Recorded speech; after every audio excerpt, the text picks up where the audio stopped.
Hello brother Johnson గారు, చెప్పండి. Anil brother బాగున్నారా? బాగున్నానండి. Praise the Lord. ఎలా ఉన్నారు? ప్రైజ్ గాడ్ బ్రదర్, బాగున్నాను బ్రదర్. ఈ రోజు ఒక స్పెషల్ డే గుర్తుందా మీకు? గుర్తుంది బ్రదర్. మీరు 3 సంవత్సరాల క్రితం 14 రోజులు రిమాండ్ లోకి వెళ్ళి సెప్టెంబర్ 1వ తారీఖు ఈ రోజు ఆ సమయంలో మీరు బయటికి వచ్చారు. ఇప్పటికి 3 అవును. సంవత్సరాలు అయింది. 3 సంవత్సరాలు పూర్తయింది brother. Praise the Lord. Thank you brother. దేవుడు నన్ను చీకటి కొట్టంలోంచి 3 సంవత్సరాల క్రితం 14 రోజులు నేను అక్కడ ఉన్నప్పుడు ఎవరితో ఏ సంబంధం లేకుండా దేవుడి నాకు తోడే ఉండి ఉన్న దినం ఈరోజు మీతో మాట్లాడుతున్నందుకు చాలా సంతోషంగా ఉంది. ఈ 7 గంటల సమయంలో నేను బయటకు వచ్చినప్పుడు కొన్ని వేల మంది నా కోసం ఎదురు చూశారు, కొన్ని లక్షల మంది నా కోసం ప్రార్థన చేశారు.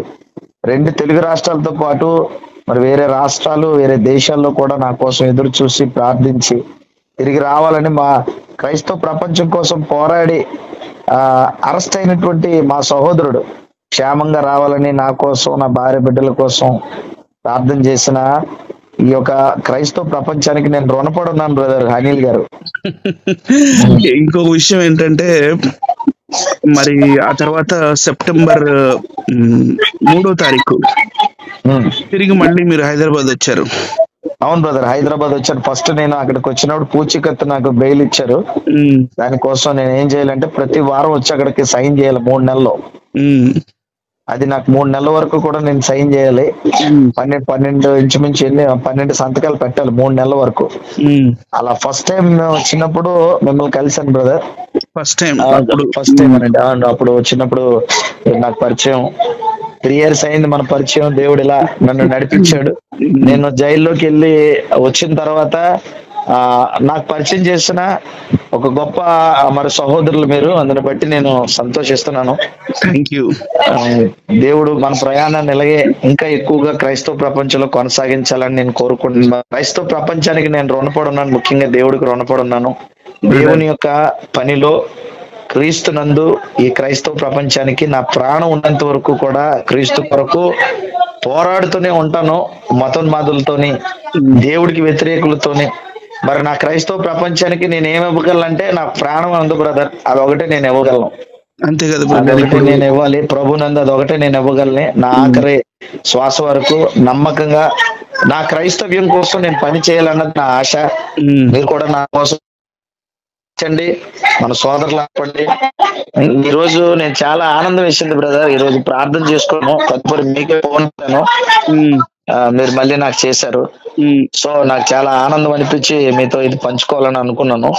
జాన్ కోయ గారు చేశాను, అయితే ఆయన కొంచెం ఈరోజు ఆరాధనలో ఉన్నారు, ఆదివారం కదా. నాకు జ్ఞాపకం వచ్చి నా ఆప్తులు, నా మిత్రులు, నా సహోదరులు ఎంతో మంది ఈ రోజు ఈ యొక్క కార్యక్రమంలో నేను రావడానికి, ముఖ్యంగా బీకేఆర్ గారు కూడా, అవును, ఆయన కూడా అందరినీ అప్రమత్తం చేసి, విజయ్ కుమార్ గారు ఆ రోజు జ్ఞాపకం వచ్చింది. మధ్యలో కొంచెం మరి సైతాను శోధనాలు, గలిబిలి అనాలు తెలియదు కానీ మరలా అందరూ కలిసి ప్రభునందు ఉండాలన్నది నా ఆశ, నా ప్రార్థన. మనం అందరూ కలిసి, ఈవెన్ విజయ్ ప్రసాద్ రెడ్డి కూడా చక్కగా అందరితో కలిసి మనతో పోరాటంలో ఉంటే బాగుందని అనిపించింది, కానీ డైవర్ట్ అయ్యాడు తమ్ముడు. ఆయన కోసం కూడా ప్రార్థన చేస్తే మనం అందరూ మరలా తిరిగి ఒక్క తాటి మీద క్రైస్తవ ప్రపంచం ఉండాలని నేను ఈ రోజు అనుకుని ప్రార్థన చేశాను. 3 సంవత్సరాలు దేవుడు పూర్తి చేశాడు, నేను బయటకు వచ్చాను. ఈ రోజు వరకు నన్ను ఇంకా నా కేసు ముందుకు వెళ్ళలేదు బ్రదర్, ఒక హీరింగ్ కూడా అవ్వలేదు, నన్ను పిల్లలేదు ఇంకా కోర్టు వరకు. మరి ఎప్పుడు పిలుస్తారో తెలియదు కానీ 3 సంవత్సరాలు గడిచిపోయింది. మరి నాకు ఎలా గడిచిందో కూడా తెలియదు. 3 సంవత్సరాలు దేవుడు అలా మరి కాలాన్ని కూడా చాలా చక్కగా మరి నడిపించి ఆయురారోగ్యాలతో నన్ను, నా కుటుంబాన్ని ఉంచాడు. అందరి ప్రార్థన, దేవుడి దయ. మరి దీన్ని బట్టి నేను దేవుణ్ణి గణపరుస్తా ఉన్నాను. ఇది ఎంతో, అంటే ఈ విషయం ఎన్నో పర్సనల్ ఫీలింగ్స్ ని కలిపి ఉన్న, అంటే మిక్స్ అయి ఉన్న ఘట్టం ఇది, రైట్? ఇప్పుడు ఆ సమయంలో మీరు రిమాండ్ లోంచి బయటకు వచ్చినప్పుడు చాలా మనస్తాపన కూడా చెంది ఉన్నారు, కొంచెం డిప్రెషన్ వగేరాలో కూడా మీరు లోన్ అయి ఉన్నారు. అవునండి. తర్వాత కొన్ని పరిణామాలు రావడం, ఆ తర్వాత ఇంకా మీరు వీడియోలు కూడా ఇంకా చాలా మటుకు డిస్కంటిన్యూ చేసేసారు కొన్ని నెలలు. అవును. దెన్ ఆ తర్వాత I thought no no no no ఏది ఏమైనా సరే ఒక మంచి పోరాట యోధుడిని మాత్రం ఈ క్రైస్తవ సమాజం ఎప్పటికీ కోల్పోకూడదు అనే దృక్పథంతో నేను అప్పటి నుంచి మీతో పాటు కూడా కలిసి మీకు తెలియకుండానే మీ చేయి పట్టుకొని నేను నా చేయి పట్టుకొని మీరు నడుస్తూ ఉన్నారు. అవును బ్రదర్, థ్యాంక్స్ లాట్. నేను ఎందుకంటే నేను ఎప్పుడు మర్చిపోను బ్రదర్. ఒకటి దేవుడు ఏం చెప్పాడంటే కృతజ్ఞత అనేది చాలా ఇంపార్టెంట్. అది అంచె దినాలలో అపాయకర కాలం వచ్చును మనుషులు కృతజ్ఞత లేనివారు అనే పదాన్ని తిమోతి పత్రికలో వాడతారు. ఆ పద ప్రయోగం ఎంత చక్కగా ఉంటదంటే అలాంటి పరిస్థితుల్లో క్రైస్తవులుగా మనం ఉండకూడదు. దేవుడు చేసిన మేలు, సహోదరులు చేసిన మేలు ఎప్పటికీ గుర్తుండాలి. నాకు సహోదరులుగా మీ మేలు, క్రైస్తవ ప్రపంచం మేలు, కొన్ని లక్షల రూపాయలు నా కొరకు డబ్బుల్ని అనగా నేను బయటికి రావడానికి పంపిన కష్టజీవులు ఉన్నారు, నన్ను ప్రేమించేవారు ఉన్నారు, రూపాయి దాచి కూడా ఇచ్చిన వాళ్ళు ఉన్నారు. వాళ్ళందరికీ నేను ఏమి ఇవ్వగలను బ్రదర్? నేను ఏమి తిరిగి ఇవ్వగలంటే నేను చెప్పాను కదా, నా ప్రాణమే ఇవ్వగలను వాళ్ళ కోసం. నేనేమంటానంటే బ్రదర్, అంటే మధ్యలో మిమ్మల్ని కట్ చేస్తున్నా అనొద్దు. క్రైస్తవ ప్రపంచానికి మనం గళంగా ఉన్నాం. అవును, అంటే మనకు ప్రాణం మాత్రమే ఉంది, మన దగ్గర ఏమో ఆస్తులు పాస్తులు అయ్యి లేవు, కానీ మనం క్రైస్తవ సమాజం యొక్క గళముగా ఉన్నాం మనం. అంటే we are the voice of Christian community. So ఇలా వాయిస్ ఆఫ్ క్రిస్టియన్ కమ్యూనిటీగా ఉన్నప్పుడు మరి మనం డిమారలైజ్ అవ్వకుండా, అంటే మనసు చిన్న పుచ్చుకోకుండా మరింత ధైర్యంగా, మరింత ఐకమత్యంతో మనం ముందుకెళ్ళాలనే దృక్పథంతోనే నేను కూడా మీతో పాటు, అంటే అందరు జనాలు ఏమనుకుంటారంటే ఏదో పోయిన సంవత్సరం నుంచో 6 నెలల నుంచో మీకు నాకు పరిచయం అనుకుంటారు. లేదు లేదు, నాకు 3 years నుంచి మీరు పరిచయం. కాకపోతే మనం కొంచెం ఎక్కువ ఈ లైవ్ ప్రోగ్రామ్స్ చేసినప్పుడు మళ్ళీ మనం కనపడడం గానీ, నాకు 3 years నుంచి మీ పరిచయం గానీ, మీ ప్రేమ గానీ, మీరు నన్ను చూసే విధానం, మీ ఇంటికి వచ్చి నేను అవన్నీ మర్చిపోను బ్రదర్. నాకు మీరు చేసే ఆతిథ్యం గానీ, మీరు చూపే ప్రేమ గానీ, సో అందరూ అలాగే క్రైస్తవ ప్రపంచం నిజంగా క్రీస్తు ప్రేమ అంటే అందరూ క్రైస్తవులు అందరూ అలాగే నన్ను చూశారు. నన్ను ఎక్కువగా బాగా మీ ఇంటికి వచ్చినప్పుడు ఇంకా నన్ను బాగా ప్రేమించారు. అందుని బట్టి క్రీస్తుని బట్టి మీ కుటుంబం దీవింపబడాలని నేను మనస్ఫూర్తిగా ఎప్పుడు మీ గురించి ప్రార్థన కూడా చేస్తాను బ్రదర్. నేను కోరుకునేది ఒకటేనండి, మనం మంచి పని చేయాలి, అందరినీ కలుపుకొని వెళ్ళాలి, క్రైస్తవ్యం అంతా ఒక తాటి మీదకి రావాలి, ప్రతి సేవకుడు కలిసికట్టుగా ముందుకెళ్ళాలి, క్రీస్తు వ్యతిరేకులందరినీ మట్టు పెట్టాలి. మన భారతదేశంలో క్రైస్తవ్యాన్ని ఒక హుందాగా, ఒక ఉన్నతంగా నిలబెట్టాలన్నది నేను రోజు చేసే ప్రార్థన. దానికోసమే నా పోరాటం. ఇది ఆగకుండా అలుపెరగని సైనికుడిగా ముందుకెళ్ళాలని నా ఆశ బ్రదర్. మంచి విషయం అండి. నాది కూడా సేమ్. కాకపోతే కొంచెం ఇంకా ఏంటంటే మన భారతదేశంలో మన సహోదరులందరూ, అంటే క్రైస్తవ సోదరులేం కానివ్వండి లేదా హైందవ సోదరులేం కానివ్వండి, అందరూ కూడా అక్షరాస్యులుగా ఉన్నారే కానీ జ్ఞానవంతులుగా లేరండి. అవును. సో అందరూ కూడా మరి అన్ని విషయాలు తెలుసుకోవాలి, చరిత్ర పరంగా, సైన్స్ పరంగా, అవునండి, ఇంకా సాంకేతిక విషయాల పరంగా. కాబట్టి అందరూ కూడా మంచి జ్ఞానవంతులు అయి ఉంటే ఇప్పుడు మనల్ని ఎవరు మోసం చేయలేరు, జ్ఞానవంతులు అయి ఉంటే. సో అందుకని నేను కూడా నా దగ్గర ఉన్న సబ్జెక్ట్ ని మీ సబ్జెక్ట్ తో పాటు కలిపి ప్రజల్లోకి తీసుకెళ్తే ఇంకా గట్టిగా వెళ్తుందనే దృక్పథంతో ఒక ప్రయత్నం మనం చేసాము.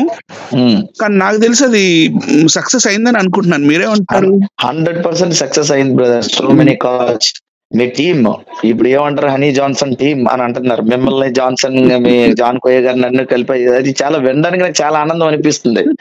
మీరు ఒక మంచి టీమ్ గా మీరు వెళ్తున్నారు, జాన్సన్ గారు మీ టీం అంటుంటే నాకు ఎంత హ్యాపీగా ఉందంటే, చాలా మంది ఎక్కడి నుంచో కాల్స్ చేస్తూ మీకు తెలియలేని విషయాలు మేము తెలుసుకుంటున్నాం. మొన్న ఒక అబ్బాయి ఫోన్ చేశాడు, బ్రదర్ మీరు చేసే లైవ్స్ వల్ల 2 హైందవ సోదరులు మార్చాను, నేను బ్యాప్టిజం ఇచ్చి తీసుకెళ్లాను అన్న, నా తల్లిని మార్చాను నేను చూసినవన్నీ చూస్తే ఇంత నీచంగా ఉన్నాయి ఇందులో సందర్భాలని.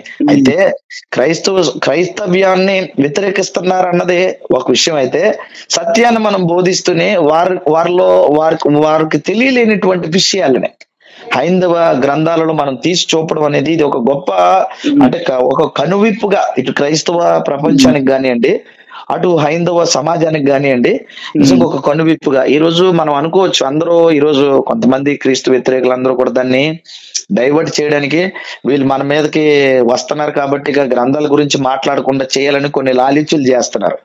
దాని గురించి మీకు తెలుసు కదా, ఒకరిని ఏదో మధ్యలో పెట్టి ఒక వ్యక్తిని పెట్టి ఆపాలి, ఇది మానేస్తే బాగుంటది అని. అంటే వాళ్ళకు కూడా భయం కలుగుతుంది మనం చేసే పని.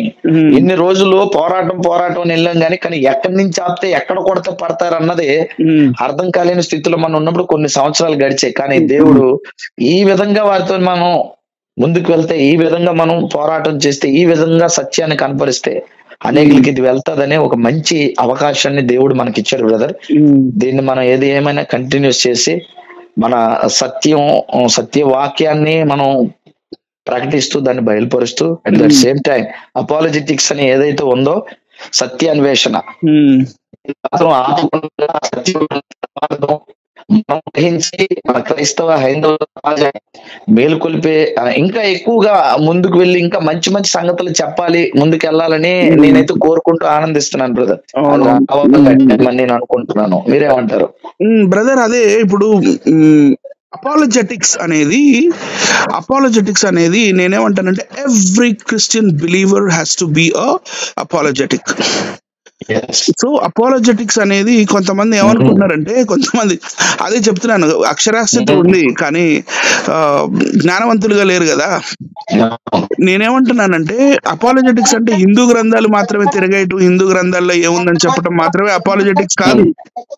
అవును, అపాలజెటిక్స్ అంటే ఒక చరిత్ర దగ్గర నుండి, ప్రపంచ చరిత్ర దగ్గర నుండి ఆర్కియాలజీ, లాంగ్వేజెస్ లేదా స్క్రిప్ట్స్ లేకపోతే సైన్స్, ఇట్లా దానికి ఒక ఎండ్ అనేది లేదు. అవును బ్రదర్, దానికి ఒక ఎండ్ అనేది లేదు, అదొక ఎండ్లెస్ సబ్జెక్ట్ అది. ఈ అపాలజెటిక్ అందులో హిందూ గ్రంథాలు కూడా అనేది ఒక చాప్టర్.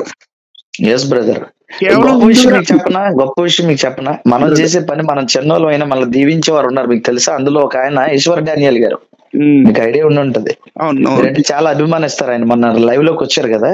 ఇంకా అన్నల కోసం కూడా నేను చెప్పాలండి, మొదటిగా ఈశ్వర్ డానియల్ అన్న, తదుపరి జేమ్స్ అన్న వైజాగ్ లో ఉండి, నేను లోన్ ఉన్నప్పుడు వాళ్ళు చేసిన పని అమోఘం. వారిద్దరికి ఎప్పుడు నేను రుణపడి ఉంటానండి. నిజంగా అన్నలో నిజంగా నేను క్రీస్తునందున్నా, నేను వాళ్ళ తమ్ముడిని ఎంత ప్రేమిస్తారంటే నన్ను, నేను లోన్ ఉన్నప్పుడు నా ఇంట్లో ఏమి పరిస్థితి అని నిజంగా అన్నలు లేకపోతే మా ఇంట్లో ధైర్యం లేదు. ఆ ఇద్దరు అన్నలకి ఎప్పుడు రుణపడి ఉంటాను, డానియల్ అన్న అలాగే మా జేమ్స్ అన్న. ఎందరికోనండి, జేమ్స్ అన్న అయితే డానియల్ అన్న బాగులేకపోతే ఆయన బాగులేని వ్యక్తి, కరోనాతో ఉన్న వ్యక్తి, ట్రీట్మెంట్ చేసుకున్న వ్యక్తి, పూర్తిగా కోలుకున్న వ్యక్తి, నన్ను అరెస్ట్ చేశారని అనగానే అన్ని వదిలేసి బయటకు వచ్చేసాడండి ఆయన. అసలు రెస్ట్ తీసుకోమంటే డాక్టర్ వద్దని రోడ్డు ఎక్కాడు నా కోసం డానియల్ గారు. ఇక జేమ్స్ అన్న కోసం అయితే చెప్పక్కర్లేదు, రాత్రి పగలు పడుకోకుండా ఈ విశాఖపట్నం మొదలుకొని నిజంగా బ్రదర్, ఈ విజయనగరం కానివ్వండి, శ్రీకాకుళం కానివ్వండి, డెక్కలు కానివ్వండి, ఇక్కడ మరి మన ఆంధ్రప్రదేశ్ బోర్డర్ దాటి ఎందరితోనూ రోజు మంతనాలు జరిపి కొన్ని వందల కిలోమీటర్ల దూరం వెళ్ళి ఇలా తమ్ముడిని అరెస్ట్ చేశారు, మనం ఏదో చేయాలని, ఎంతో యాజిటేషన్ తీసుకురావాలని ఎందరితోనో మాట్లాడి, కొన్ని వందల మందితో మాట్లాడి అహర్నిశలో అన్న రాత్రి పగలు కష్టపడ్డాడండి జేమ్స్ అన్న. మరి నేను నిజంగా వాళ్ళ పాదవందనం చేసిన తక్కువ అనిపిస్తుంది నాకు. జేమ్స్ అన్న గారు కానివ్వండి, డానియల్ అన్న గారు కానివ్వండి, నాకు మీ ఇద్దరు ఎలాగో వాళ్ళు కూడా అలాగండి. వాళ్ళు నిజంగా ఇలా క్షేత్రస్థాయిలో జేమ్స్ అన్న గారు, తర్వాత ఈశ్వర్ డానియల్ సార్ గారు, వీళ్ళందరూ క్షేత్రస్థాయిలో వీళ్ళు శ్రమించారు. అలాగే జాన్ కోయ గారు కూడా వాళ్ళని, జాన్ కోయ గారు అండి, అయ్యో వాళ్ళతో పాటు నేను అదే చెప్తున్నాను. ఇప్పుడు మన ముగ్గురు ఉన్నాం కాబట్టి మీకోసం నేను ఎక్కువ మాట్లాడలేదు. అదే మీరు చేయలేదని. అసలు జాన్ కోయ గారు అక్కడ ఆ పని విషయంలో అయితేనేం కానివ్వండి, ఇప్పుడు మన ముగ్గురు కలిసి ఉన్నాం కాబట్టి అందరికీ తెలుసు అక్కడ ఏం జరిగిందని. జాన్ కోయ గారి కోసం కూడా మనం ఒక మాట మాట్లాడాలి. ఎందుకంటే అలాగే మళ్ళీ కోర్టు దగ్గర అండ్ తర్వాత మళ్ళీ సాయంత్రం ఆన్లైన్ లో విషయాలన్నీ చెప్పటం, ఎక్కడెక్కడ ఏమేం జరుగుతుంది ఇవన్నీ వీకేఆర్ కూడా ఆ సమయంలో బాగా శ్రమించారు. ఆ పాత్ర ఎక్కువ అండి. అది నేను చెప్తున్నాను కదండి, అన్నలిద్దరిది పాత్ర ఎలాగైతే ఇటుపక్క ఉందో ఇటుపక్క వీకేఆర్ గారి పాత్ర. ఎంతో మంది పాస్టర్స్ అండి, ఎంతో మంది సేవకులండి, ఎంతో మంది విశ్వాసులండి, ఎంతో మంది చిన్నపిల్లలండి, వాళ్ళు ఏడ్చి హనీ జాన్సన్ గారు రిలీజ్ చేయాలి అని అంటప్పుడు నిజంగానండి నేనైతే ఎంత సంతోషించాను. కళ్ళంట నీరు పెట్టుకొని నేను రిలీజ్ అయినా ఆ రోజు నేను ఎప్పుడు మర్చిపోను. కళ్ళంట నీరు పెట్టుకొని ఇంతమంది నా కోసం ఇంతమంది ఉన్నారా, ఎదురు చూస్తున్నారా, దేవుడు ఎంతమంది ఆయన ప్రేమను చూపించడానికి ఎంతమందిని నాకు ఇచ్చారని నిజంగా నేను ఎంత ఆనందపడ్డానంటే, నిజంగా నేను చెప్తానండి. ఇప్పుడు పేరు పేరు నిజంగా వాళ్ళందరికీ కూడా పాదాభివందనం చేయాలండి, క్రైస్తవ ప్రపంచం అంతటిని కూడా. ఎందుకంటే అన్నలంటే నాకు పెద్దవాళ్ళు కాబట్టి వాళ్ళని అన్నాను, కానీ నిజంగా క్రైస్తవ ప్రపంచం అంతటికి కూడా నా విషయంలోనైతే వారికి ఎప్పుడు కూడా పాదాభివందనం చేసినా తక్కువే. అందరికి వీళ్ళు వాళ్ళని అనకుండా అందరూనండి. క్రైస్తవ ప్రపంచంలో ఉన్న మన సిస్టర్స్, బ్రదర్స్, పెద్దవారు, చిన్నవారు, అమ్మ వయసులో ఉన్న వాళ్ళు, వీళ్ళందరికీ కూడా మనం ఎప్పుడు రుణపడి ఉంటాం. ఎందుకంటే వాళ్ళు చూపించే ప్రేమ అలాంటిదండి. అవునండి. మనం ఎవరి దగ్గర నుంచో ప్రేమను కోరుకుంటాం, కానీ వాళ్ళు తెలియకుండా మన మీద వాళ్ళు ఎంత ప్రేమ పెంచుకుంటారు అనేది నాకు తర్వాత కాలంలో అర్థమైంది. అవును బ్రదర్. సో నాకు ఎవరో ఫోన్ చేస్తారు బ్రదర్, అడుగుతారు, చాలా ఇది అనిపిస్తుంది నాకు. ఒక ఇంట్లో వారిలాగా అడుగుతారు, కష్టం వచ్చినా అడుగుతారు, సేవ కోసం అడుగుతారు. కష్టం వచ్చినా చాలా స్పీడ్ గా ఫోన్ చేస్తారు నాకు. అవును, చేసి మన ఇంట్లో వాళ్ళ బ్రదర్ నాకు ఈ కష్టం ఉంది, కొంచెం నాకు మీరు ఏమైనా అమౌంట్ పంపండి, నాకు కష్టంగా ఉంది అంటారు. సో నా దగ్గర ఉంటే ఖచ్చితంగా ఆ విషయంలో నేను వెనకండి. ఎందుకంటే వాళ్ళంత దేరిగా మనల్ని మన వాళ్ళు అనుకుంటేనే కదా బ్రదర్ ఏ మాట అనగలరు. మనం పని చేసేటప్పుడు మేము ఉన్నామన్నా ఇదిగో మేము చేస్తాం ఈ పనికని అన్నప్పుడు చాలా ఆనందం అనిపిస్తుంది. ఇదేనండి నిజమైన దేవుని ప్రేమ, దేవుని కుటుంబం, దేవుని ఫ్యామిలీ అంటే ఇలాగే ఉంటది. ఈ అనుభవాలు నాకు చాలా ఉన్నాయి. ఎన్నో బాధలు, ఎన్నో కష్టాలు, ఎన్నో వ్యతిరేకతలు ఇవన్నీ అనుభవించిన ఈ పెద్ద ఫ్యామిలీని చూసి నా కోసం ఎంతమంది ఉన్నారు అని అన్నప్పటికీ చాలా ధైర్యపడతాను బ్రదర్. నేను ఒక్కడనే బాధపడడం కాదు, ఎంతో మంది నా కోసం వెయిట్ చేస్తున్నారు బ్రదర్. నా కోరిక ఒకటే, మనం ఇలాగే మన టీమ్ తో కొనసాగుతూ సత్యాన్ని చెప్దాం. మన కోసం ఎంతో మంది ఎదురు చూసిన వాళ్ళు ఉన్నారు, ఎంతో మంది జీవితాల్ని మన పని నిలబెడుతుందనే రిజల్ట్ అయితే మాత్రం కనబడ్డది, అది దేవుడు ఇచ్చాడు. అందుని బట్టి ఈ రోజు పూట నేను చాలా సంతోషిస్తున్నాను. నన్ను దేవుడు అందుకే అక్కడ నుంచి బయటకు తీసుకొచ్చాడేమో, ఇలాంటి పని ఇవ్వడానికి నన్ను వెయిట్ చేయించాడేమో అని అనుకుంటున్నాను. ఈ రోజు దేవుని పనులు ఇంకా ముందుకు వెళ్ళాలని నా ఆశ బ్రదర్. నా కోసం, నా కుటుంబం కోసం మరి మీరు ప్రార్థన చేయాలి. క్రైస్తవ ప్రపంచం అంతా కూడా ప్రార్థన చేయాలి. వారందరి ప్రార్థన మాకు తోడుగా ఉండాలి. నేను ఇంకా మీ అందరితో కలిసి అందరినీ కలుపుకుంటూ దేవుని పనులకు ముందుకు వెళ్ళాలన్నదే నా ఆశ brother. Thanks brother. And at the same time all the best. It's been 3 years. అవును brother. So praise the Lord. మరి ఉంటాను sir. Thank you brother. God bless you. Thank you. ఉంటాను బ్రదర్. బాయ్. Bye sir.